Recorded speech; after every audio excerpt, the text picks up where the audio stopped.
Bueno, yo les voy a hablar sobre lecciones para Cuba, de casos de la justicia transicional. Como les dije al principio, yo soy Julio Schilling, escritor, politólogo y director de Patria de Martí. Tengo una maestría, como les dije, de mi segunda casa, que es esta universidad, y es un placer formar parte de este panel. La justicia transicional, como bien explicó María Berlao, encierra tres mecanismos principales, o sea, esclarecer la verdad, responsabilizar al criminal y buscar una reparación para las víctimas. Y dentro del contexto de lo que es una transición democrática que lleva en sí dos grandes retos. El primero es lidiar con el pasado y el segundo, institucionalizar bases democráticas.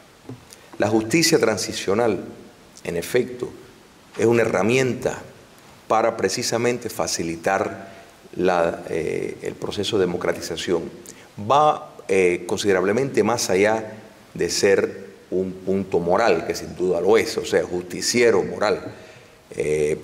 Es también un mecanismo práctico para evitar males como la impunidad, que repetidas veces lo hemos visto en casos de fallos, la verdad, fallos que Samuel Huntington en sus olas de la democratización pues tenían reflujos, o sea, reversiones que siempre, no todos los casos que se lanzaban hacia la democracia pues llegaban exitosamente, algunos realmente nunca ni siquiera salieron del puerto, pero hay determinada información disponible, evidencia empírica, que nos guía hacia lo que funciona y lo que no funciona. Y hay diferentes herramientas para eso. Uno de ellos, por ejemplo, es el concepto de la lustración. ¿Okay? Esto particularmente en casos de dictaduras de dominación total, o sea, dictaduras totalitarias, es fundamental. Es fundamental, y para darles un ejemplo, hay tres enfoques dentro de esta rama: la lustración, la tendencia que se le llama maximalista, la moderada y la minimalista.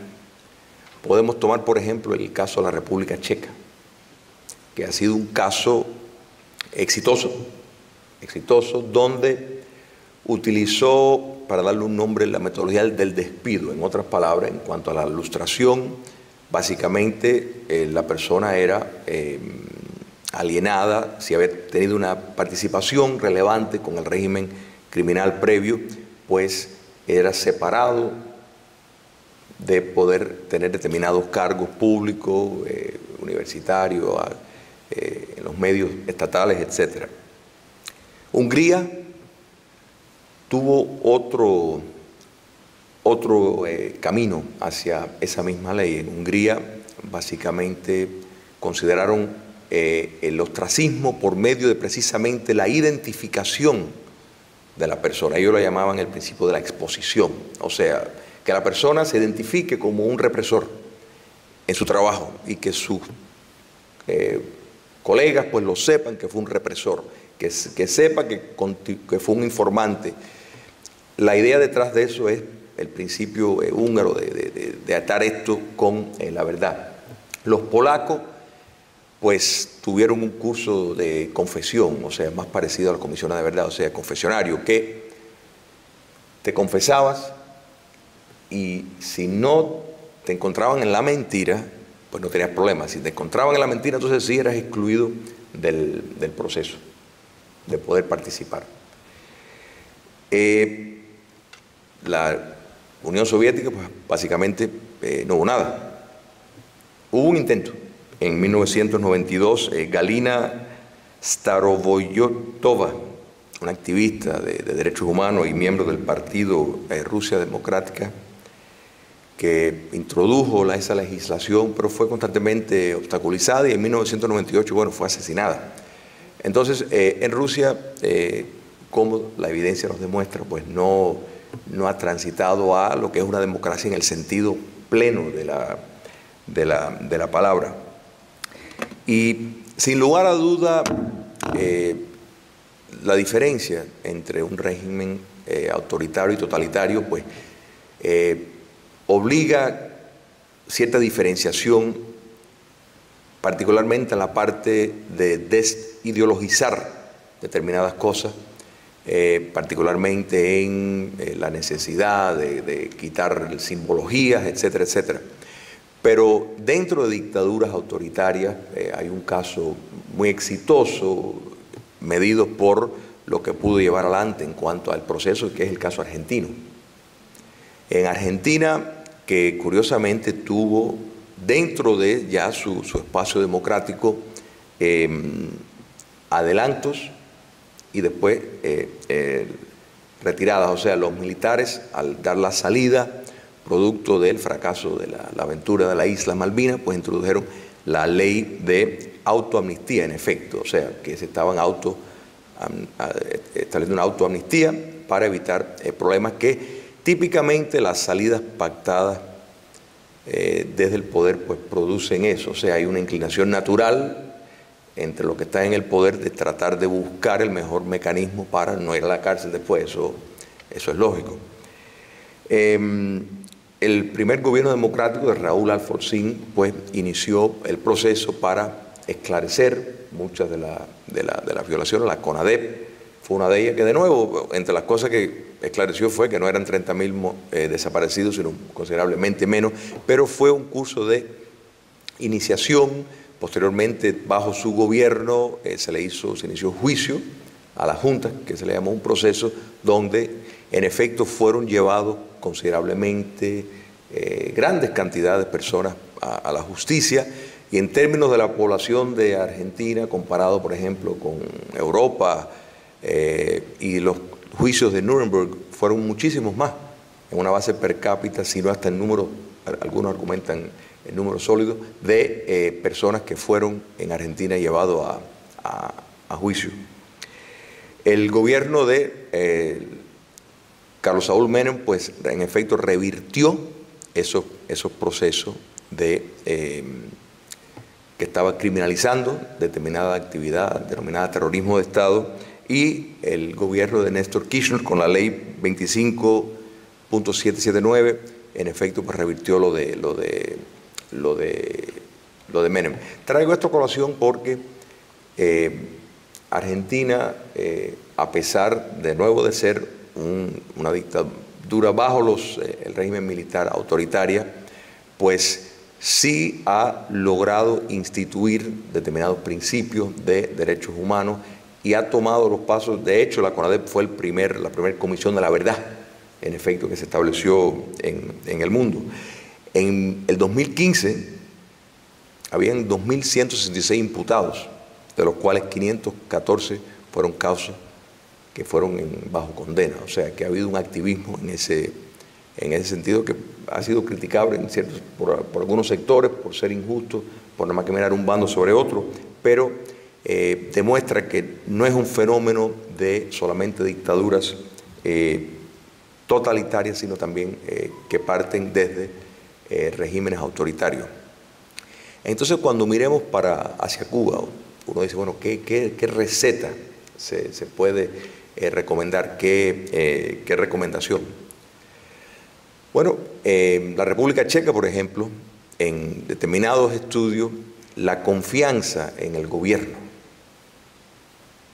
Los checos están a la cabeza de la lista de todo el ex bloque socialista y curiosamente fueron el primer país que abandona el marxismo-leninismo en Europa, que tiene una ley de ilustración, o sea, que se inició en ese curso.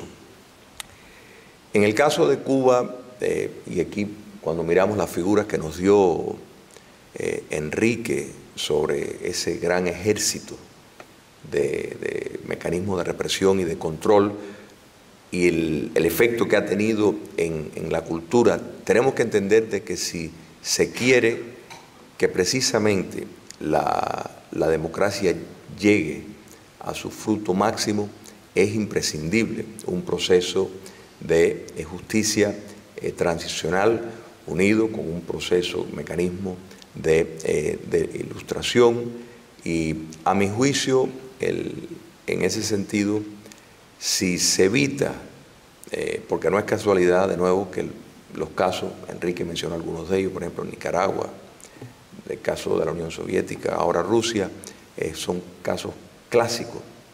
Rumanía, que Rumanía, a pesar, porque es importante señalar que aquí el punto no es si terminan pacíficamente o violentamente, porque Rumanía, que terminó violentamente, la realidad es que no fue hasta 13 años después de la revolución rumana que se empezó a iniciar en la democracia, porque los que abarcaron el poder posteriormente, bueno, se divorciaron de Ceausescu, pero no se divorciaron del antiguo régimen, eran en efecto partes de ellos. Entonces, la democracia tomó un curso mucho más prolongado, a pesar de tener, digamos, de partir desde una revolución violenta que tiende a darle al que gana pues ciertos lujos, como vimos con el caso de Alemania nazi, de Italia fascista y de Japón imperial, o sea, en el sentido de tener acceso a determinados juicios para llevar a cabo. Y un punto importante que muchas veces queda no señalado lo suficiente, y eso es que en el caso de Alemania nazi, el porciento de la población que realmente que tuvo que enfrentarse condenas severas, fue menos de un 1% de la población. En otras palabras, no fue un mecanismo, como muchos piensan, tan extensivo, pero sí evitó la cultura del apologismo, leyes que aún existen hoy, leyes que buscan bloquear el acceso a fuerzas antisistemas del poder político, que a mi juicio son necesarias, porque la democracia en una sociedad abierta siempre se presta a precisamente ese tipo de infiltración si no se protege. El caso cubano no va a ser nada diferente. Y lo peor que se puede hacer, si se quiere la reconciliación verdadera, es evitar la impunidad, porque eso solo estimula, y todo la evidencia empírica lo demuestra, a que los ciudadanos tomen acciones por sus manos, y lo que entonces tiene procesos de venganza por individuos privados que en efecto anulan las bases de un Estado de Derecho. Por eso es que no se puede insistir lo suficiente que la justicia transicional, más de nuevo que un factor ético, es una maquinaria práctica para facilitar la institucionalización de factores democráticos y el respeto a lo que es un Estado de Derecho. Y quiero concluir con unas palabras de Arthur Kaufmann, un jurista alemán que dijo: la esencia de la justicia es la resistencia a la injusticia. Muchas gracias.